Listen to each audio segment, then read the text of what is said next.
பள்ளி மாணவி ஆருஷி கொலை வழக்கில் அவரது பெற்றோர் குற்றவாளிகள் என்று காசியாபாத் சிறப்பு நீதிமன்றம் நேற்று தீர்ப்பு வழங்கிய நிலையில் இன்று அவர்களுக்கான தண்டனை அறிவிக்கப்பட்டுள்ளது. இது குறித்த விவரங்களை நமது தில்லி செய்தியாளர் கணபதியிடம் கேட்போம்.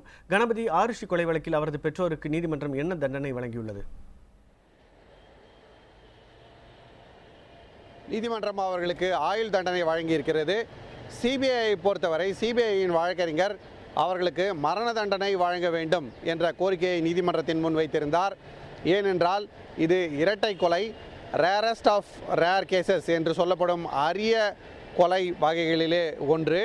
ஆகவே அந்த வகையிலே இவர்களுக்கு மரண தண்டனை கொடுக்க வேண்டும் என்று சிபிஐயின் வழக்கறிஞர் கேட்டுக்கொண்டிருந்தார். ஆனால் நீதிபதி ஆயுள் தண்டனை கொடுத்திருக்கிறார். கொலை வழக்கிலே ஆயுள் தண்டனை என்பது குறைந்தபட்ச தண்டனையாக இருக்கிறது. அந்த தண்டனை இவர்கள் இருவருக்கும் வழங்கப்பட்டிருக்கிறது. அதாவது கொலைக்காக இந்த தண்டனை. இதை தவிர அங்கிருந்து சாட்சியங்களை அழித்ததற்காக தனியாக தண்டனை கொடுக்கப்பட்டிருக்கிறது. ஆகவே ஆயுள் தண்டனை என்பது இப்போதைக்கு உறுதியாகிவிட்டது, மரண தண்டனை இல்லை என்பது தெளிவாகிவிட்டது. முரளி, இந்த தண்டனை குறித்து தல்வார் தம்பதியினர் ஏதாவது கூறியிருக்கிறார்களா அல்லது அவர்களுடைய தரப்பு வழக்கறிஞர்கள் ஏதேனும் தெரிவித்திருக்கிறார்களா? கணபதி, தல்வார் தம்பதியினர் இது பற்றி ஏற்கனவே முடிவு செய்துவிட்டார்கள். அவர்கள் அலகாபாத்தில் உள்ள உயர்நீதிமன்றத்திலே இந்த தீர்ப்பை எதிர்த்து மேல்முறையீடு செய்ய இருக்கிறார்கள். நேற்றைக்கு இதே சிபிஐ நீதிமன்றத்திலே இவர்கள் குற்றவாளிகள் என்று நீதிபதி ஷாம்லால் தெரிவித்தார். எவ்வளவு தண்டனை என்பது இன்று தெரிய வந்திருக்கிறது.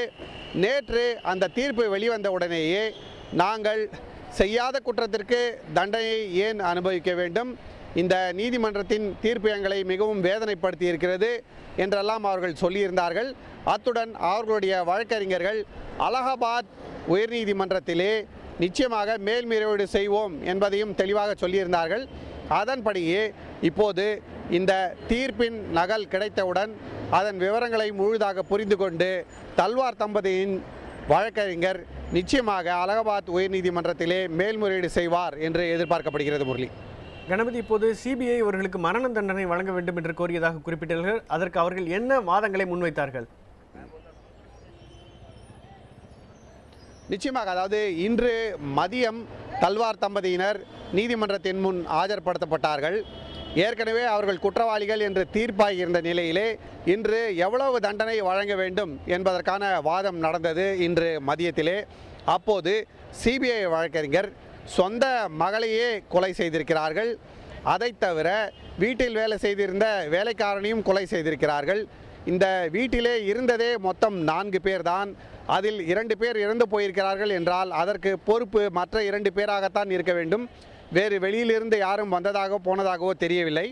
இதை தவிர முதல் நாள் இறந்து போன பெண்ணின் உடல் மட்டுமே கிடைத்தது. அப்போது கூட மாடியிலே இன்னொரு உடல் மறைத்து வைக்கப்பட்டிருக்கிறது என்ற விவரம் தெரியவில்லை. மாடியை பூட்டி வைத்திருந்தார்கள். அதை தவிர சாட்சியங்களை எல்லாம் அழித்திருக்கிறார்கள். கொலை நடந்ததுக்கான தடயங்களை எல்லாம் வீட்டுக்குள்ளே அழித்திருக்கிறார்கள். ஆகவே இந்த மாதிரியான சூழ்நிலையிலே இந்த கொடுமையான கொலைக்கு, இரட்டை கொலைக்கு நிச்சயம் மரண தண்டனை வழங்க வேண்டும் என்று சிபிஐ கேட்டுக்கொண்டிருந்தது. ஆனால் நீதிபதியோ ஆயுள் தண்டனை போதும் என்று முடிவு செய்திருக்கிறார். முரளி, கணபதி, இந்த கொலை வழக்கின் பின்னணியை சுருக்கமாக சொல்லுங்க கணபதி. நிச்சயமாக கிட்டத்தட்ட 5 வருடங்கள் மற்றும் 5 வாதங்களுக்கு முன்னால் இந்த கொலை டெல்லிக்கு அருகில் உள்ள நாய்டாவிலே நடந்தது. முதல் நாள் ஆருஷி என்கிற பள்ளி மாணவி, மருத்துவ தம்பதிகளின் ஒரே பெண் இவ்வளவு கொடுமையான முறையிலே கொல்லப்பட்டிருக்கிறார் என்ற செய்தி வெளிவந்தது. எல்லோரையுமே உலுக்கி எடுத்தது. அதன் பிறகு அடுத்த நாள் அந்த வீட்டின் மாடியிலே வேலைக்காரனுடைய உடலும் கிடைத்தது. முதலிலே உத்தரப்பிரதேச போலீசார் இந்த வழக்கை விசாரணை செய்தார்கள்.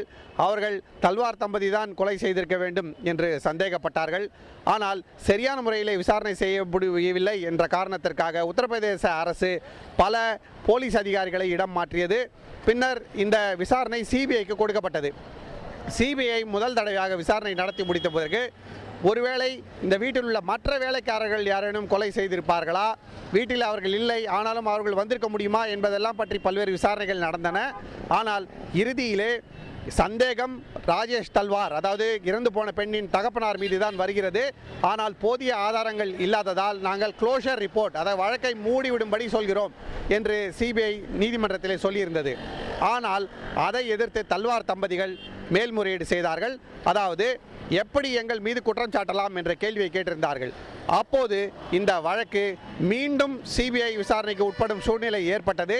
இரண்டாவது முறையாக சிபிஐ விசாரணை நடந்தபோது சந்தர்ப்பம் காரணமான ஆதாரங்கள் மூலமாக இவர்கள்தான் கொலை செய்திருக்க வேண்டும், இந்த கொலையை வேறு யாருமே செய்திருக்க வாய்ப்பில்லை, அப்படி இருக்கும்போது இந்த 2 பேரை தவிர வேறு யாரும் செய்திருக்க முடியாது என்கிற முறையிலேயும் தடயங்களை அழித்தது, சந்தேகத்துக்கு இடைமாற முறையிலே நடந்து கொண்டது, கேள்விகளுக்கு சரியாக பதிலளிக்காதது போன்ற பல்வேறு காரணங்கள் காரணமாக நேரடியாக பார்த்த எந்த ஒரு சாட்சியமும் இல்லாத சூழ்நிலையிலே இந்த கொலை குற்றத்தும் இப்போது இந்த நீதிமன்றத்திலே நிரூபிக்கப்பட்டிருக்கிறது. சிபிஐ தனது வாதங்களை திறமையாக எடுத்து வைத்தது. அதை தவிர பல்வேறு தடயங்கள் சாட்சியங்களாக மாற்றி அதை நீதிமன்றத்தின் முன்னால் சரியான முறையிலே கொண்டு வந்தது என்று சொல்லப்படுகிறது. அதன் அடிப்படையிலேயே நேரடியாக பார்த்த சாட்சியம் எதுவும் இல்லாமலே இந்த கொலை குற்றத்திலே மரண தண்டனைக்கு பதிலாக இப்போது ஆயுள் தண்டனை வழங்கப்பட்டிருக்கிறது. மரண தண்டனை வேண்டும் என்கிற அளவுக்கு சிபிஐ போயிருந்தது. ஆனால் இப்போது ஆயுள் தண்டனை கிடைத்திருக்கிறது. ஆகவே மிகவும் பரபரப்பான இந்த வழக்கிலே இறுதியாக இந்த தீர்ப்பு, மிகவும் எதிர்பார்த்த தீர்ப்பு வெளிவந்திருக்கிறது. கணபதி, உங்களுடைய தகவல்களுக்கு நன்றி.